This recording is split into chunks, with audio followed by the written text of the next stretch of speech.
مطرب ذو صوت عذب، وهو في نفس الموسيقى.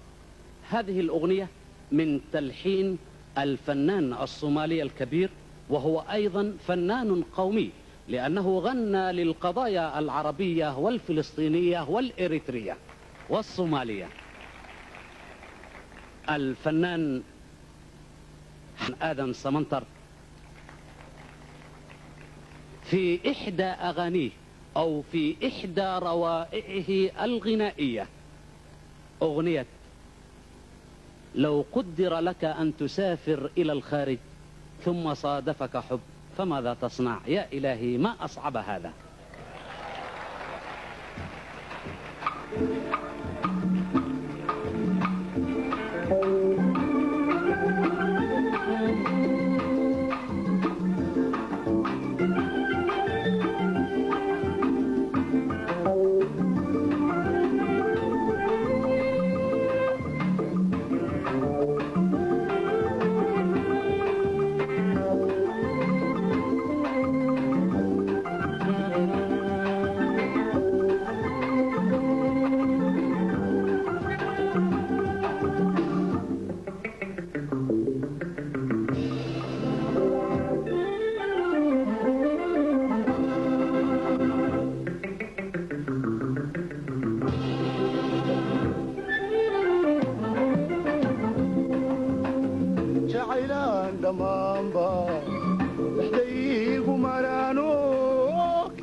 koronkosa dirteedii dhulhoodana geedaa dhayntiyo cambayley kaliba xilmaha dhigo waxaan koola dhaygagay koronkosa dirteedii dhulkoodana geedaa dhayntiyo cambays xilay kaliba xilmaha dhigo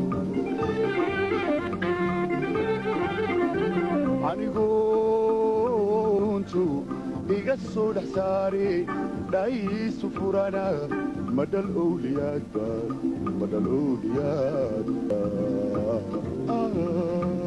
madhal owliyaadba